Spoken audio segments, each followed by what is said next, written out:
જય શ્રી કૃષ્ણ પ્રિય દર્શક મિત્રો, મારી આ યુટ્યુબ ચેનલ શ્રી હરિભક્તિ રસમાં તમારા બધાનું હાર્દિક સ્વાગત છે. આજના વિડીયોમાં આપણે સંપૂર્ણ નારાયણ કવચનું શ્રવણ કરીશું. નારાયણ કવચ સંસ્કૃત અને ગુજરાતી બંને ભાષામાં લખાણ સહિત મેં આ વિડીયોમાં આપ્યું છે. તો વિડીયો અંત સુધી જોતા રહેજો, શ્રવણ કરતા રહેજો. ચાલો હવે શરૂ કરીએ. શ્રી નારાયણ કવચ. બોલો શ્રી વિષ્ણુ ભગવાનની જય. પરીક્ષિત રાજાએ કહ્યું, હે મહારાજ, વિદ્યાથી રક્ષણ પામેલા ઇન્દ્રદેવે રમત માત્રમાં સર્વસ્વનું હરણ કરનારા શત્રુઓની સેનાને યુદ્ધમાં જીતી લીધી અને ત્રૈલોક્યનું રાજ્ય ભોગવ્યું. તે નારાયણ કવચ રૂપ વિદ્યા મને કહો. સાથે એ પણ બતાવો કે તેનાથી સુરક્ષિત થઈને રણભૂમિમાં કેવી રીતે આક્રમણકારી શત્રુઓ પર વિજય મેળવ્યો. શ્રી સુખદેવજીએ કહ્યું, પુરોહિત બનેલા વિશ્વરૂપે પ્રશ્ન પૂછનાર ઇન્દ્રદેવને જે નારાયણ કવચ કહેલું તે હવે એકાગ્ર મનથી સાંભળો.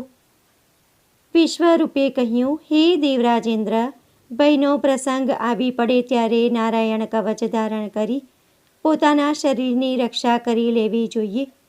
એની વિધિ આ પ્રમાણે છે કે પહેલાં હાથ પગ ધોઈ આચમન કરવું, પછી હાથમાં કુશની વીંટી ધારણ કરી ઉત્તર તરફ મુખ રાખી બેસી જવું. પછી કવચ ધારણ પર્યત બીજું કંઈ પણ ન બોલવાનો નિશ્ચય કરી પવિત્રતાથી ઓમ નમો નારાયણાય અને ઓમ નમો ભગવતે વાસુદેવાય આ મંત્રો દ્વારા હૃદયાદિ અંગ ન્યાસ તથા અંગુષ્ઠાદિકર ન્યાસ કરવા. પહેલાં ઓમ નમો નારાયણાય આ અષ્ટાક્ષર મંત્રના ઓમ વગેરે 8 અક્ષરોના ક્રમશઃ 2 પગ, 2 ગોઠણ, 2 સાથળ, પેટ, હૃદય, વક્ષસ્થળ, મુખ અને મસ્તકમાં ન્યાસ કરવા અથવા પૂર્વોક્ત મંત્રના યકારથી શરૂ કરી ઓમકાર પર્યત 8 અક્ષરોના મસ્તકથી આરંભ કરી તે જ 8 અંગોમાં ઉલટા ક્રમથી ન્યાસ કરવા. પછી ઓમ નમો ભગવતે વાસુદેવાય એ દ્વાદશાક્ષર મંત્રના ઓમકારથી સંપુટ કરેલા એક અક્ષરનો આંગળીઓમાં અને અંગૂઠાની અણીઓમાં ન્યાસ કરવો.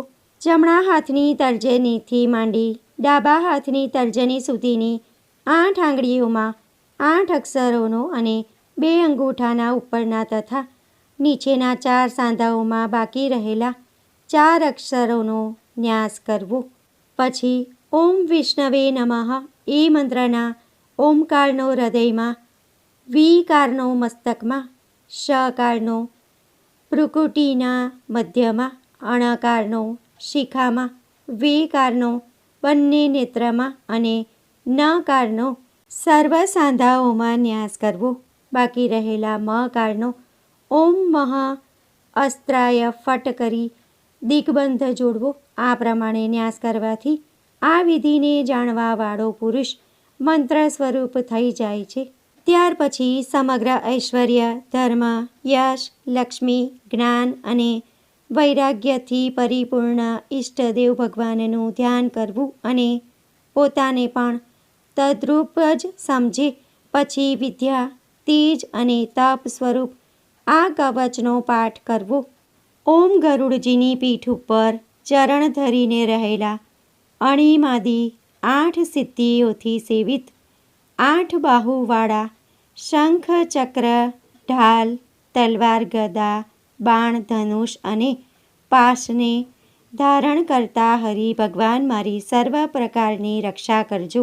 કિલ્લા, વન તથા રણભૂમિ વગેરે સંકટમાં સ્થળોમાં મોટા દૈત્યોના સેનાપતિઓના શત્રુ નૃસિંહ ભગવાન રક્ષા કરજો. એ ભગવાન જ્યારે મોટા શબ્દથી ખડખડ હસ્યા હતા ત્યારે દિશાઓમાં ગર્જના ઉઠી હતી અને દૈત્ય પત્નીઓના ગર્ભો પડી ગયા હતા. પોતાની દાઢ વડે પૃથ્વીને ધારણ કરનાર અને યજ્ઞોરૂપી અવ્યવવાળા વરાહ ભગવાન માર્ગમાં રક્ષા કરજો.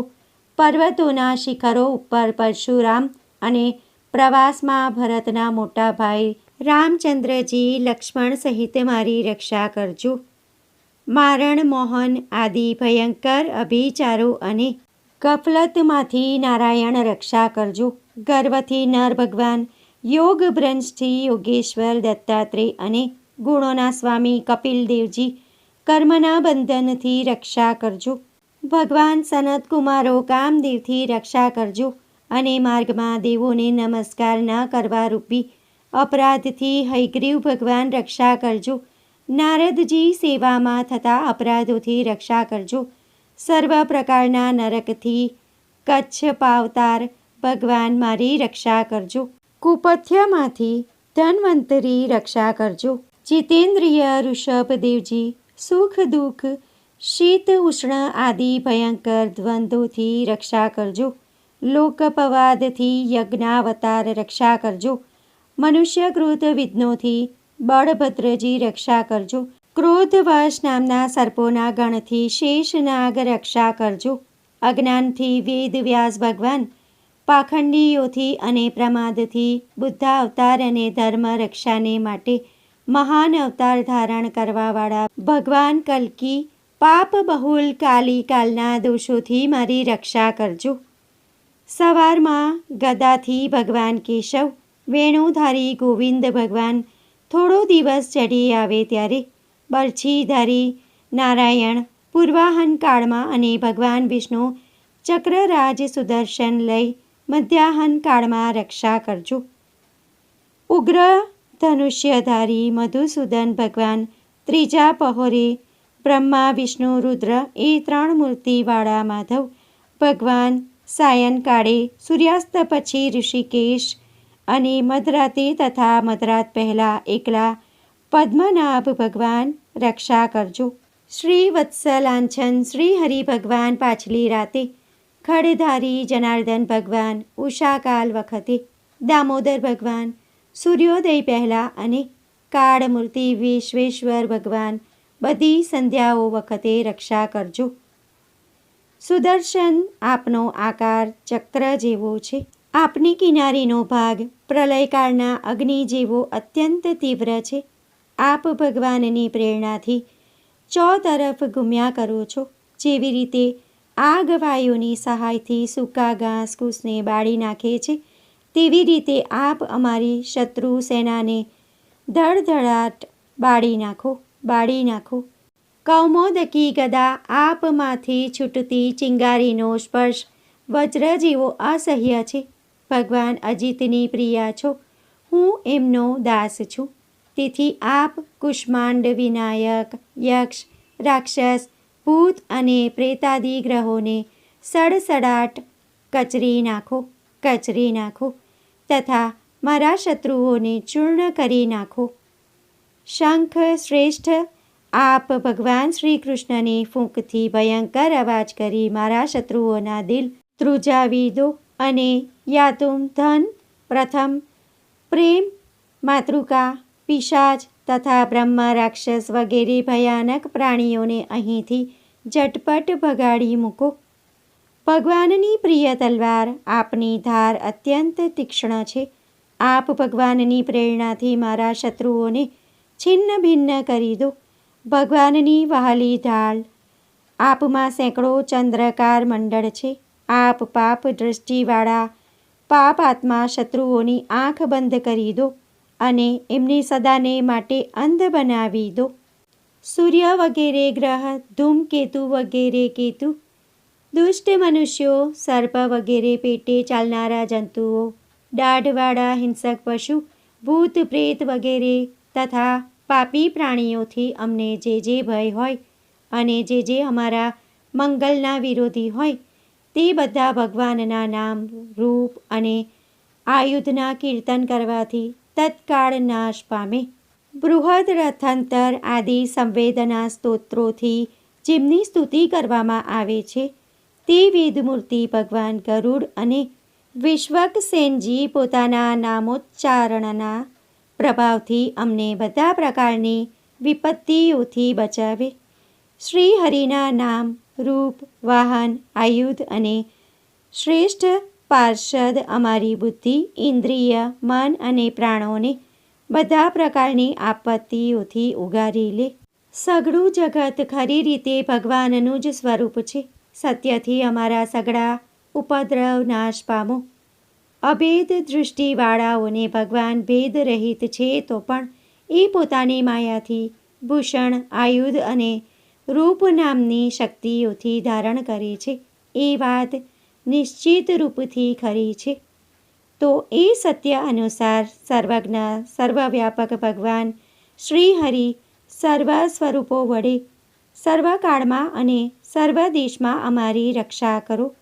જેના નામની ગર્જનાથી નૃસિંહ ભગવાન લોકોના ભયને મટાડે છે અને જેના પ્રભાવથી પ્રહલાદજી ઝેર વગેરે સર્વના સામર્થ્યને ગળી જાય છે, તેવા તે દિશાઓમાં, ખૂણાઓમાં, ઊંચે, નીચે, અંદર, બહાર અને ચારે બાજુએ અમારી રક્ષા કરો.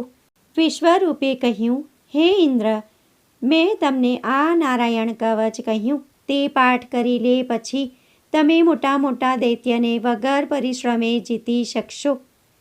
આ કવચને ધારણ કરનાર પુરુષ જેની પણ સામું જુએ છે કે જેનો પગથી સ્પર્શ કરે છે તે પણ સમસ્ત ભયથી મુક્ત થઈ જાય છે.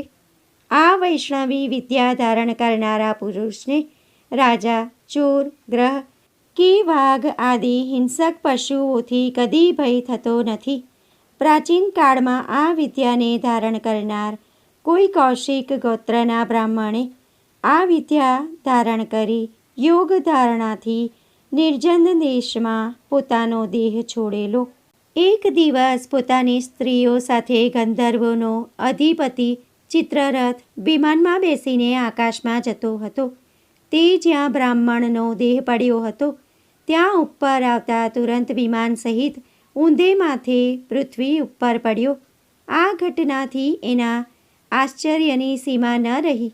જ્યારે વાલ્કિલ્ય મુનિઓએ એને સમજાવ્યું કે આ નારાયણ કવચ ધારણ કરવાનો પ્રભાવ છે, ત્યારે ચિત્રરથ આ બ્રાહ્મણના અસ્થિને ઉપાડી પ્રાચી સરસ્વતીમાં વહાવી દીધા અને પછી એ સ્નાન કરી પોતાના લોકમાં ગયો.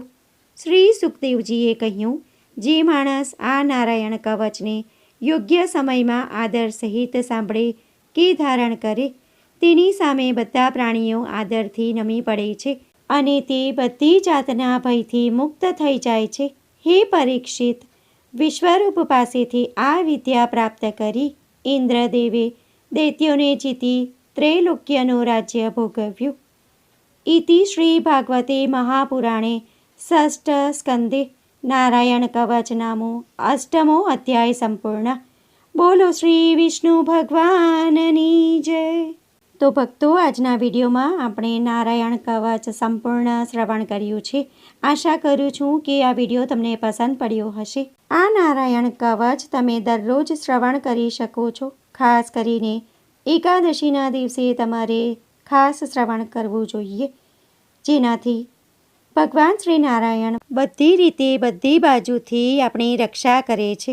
વિડીયો પસંદ પડ્યો હોય તો વિડીયોને લાઈક કરી બીજા બધા લોકો સુધી વિડીયોનો પ્રચાર કરજો, જેથી બીજા લોકો પણ શ્રવણ કરી શકે અને તે પુણ્યના પણ તમે ભાગીદાર થાવ. કોમેન્ટમાં જય શ્રી નારાયણ દેવ જરૂરથી લખજો. ફરી મળીશું એક નવા વિડીયો સાથે. ત્યાં સુધી બધા ભક્તોને મારા જય શ્રી કૃષ્ણ. વિડીયો જોવા માટે ધન્યવાદ.